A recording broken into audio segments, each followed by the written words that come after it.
ఒక కవి అద్భుతమైన కావ్యాన్ని రాశాడు.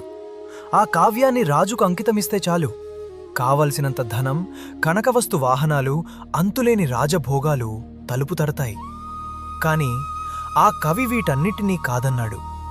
నా కవిత్వం ఆకలి తీర్చే రాజుల కోసం కాదు, జన్మరాహిత్యాన్ని ప్రసాదించే ఆ శ్రీరామచంద్రుడి కోసం అని చాటి చెప్పాడు. ఎవరా మహనీయుడు? దారిద్ర్యంలో ఉన్నా సరే తన కావ్యాన్ని గర్వంగా దైవానికే అంకితం చేసిన ఆ భక్త శిఖామణి కథేంటో ఈరోజు తెలుసుకుందాం. తెలంగాణలోని బమ్మెర గ్రామంలో జన్మించిన బమ్మెర పోతన గారు సహజ పండితులు. ఆయన కేవలం కవి మాత్రమే కాదు, కాయకష్టాన్ని నమ్ముకున్న గొప్ప రైతు.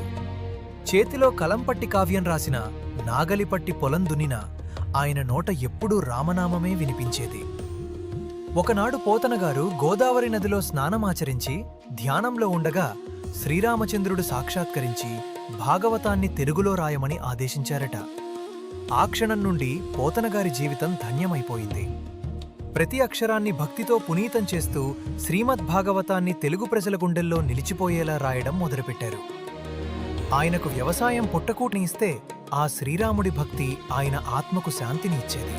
పోతనగారి పాండిత్యం గురించి తెలుసుకున్న ఆనాటి రాజు తనను రాజసభకు రమ్మని పిలిపించాడు.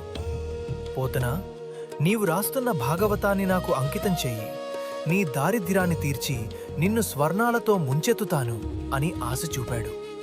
కాని పోతనగారు చలించలేదు. అశాశ్వతమైన మనుషుల కోసం, అల్పమైన ధనం కోసం పరమాత్ముని లీలను అంకితం చేయలేను అని తేల్చి చెప్పారు. ఈ విషయంలో ఆయన ఎన్నో కష్టాలు పడ్డారు, విమర్శలు ఎదుర్కొన్నారు. చివరికి రాజు ఆగ్రహించి ఆ గ్రంథాన్ని నాశనం చెయ్యాలని చూసినా సాక్షాత్తు ఆ దైవమే పోతనగారి రచనను కాపాడారు. కాటుక కంటినీరు, చనుకట్టు పైంబడ అంటూ ఆయన రాసిన పద్యాలు కేవలం అక్షరాలు కావు, అవి ఆయన హృదయం నుండి వచ్చిన భక్తి కుసుమాలు. తన కవిత్వాన్ని ఏ రాజుకు అమ్మకండా ఆ కైవల్యనాథుడికే అర్పించి సహజ పండితుడు అనిపించుకున్నారు. ప్రపంచం మనకు పేరు ప్రతిష్టలివ్వవచ్చు, కానీ మన పని ఒక ఉన్నతమైన లక్ష్యానికి, దైవచింతనకు అంకితమైతే అది కాలం ఉన్నంత వరకు నిలిచిపోతుంది. పోతనగారు మనకు నేర్పింది ఇదే.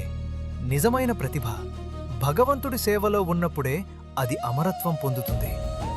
నేటికీ తెలుగు నేల మీద భాగవత పద్యం వినిపించని ఇల్లు లేదంటే అది పోతగారి నిరుపమాన భక్తికి నిదర్శనం.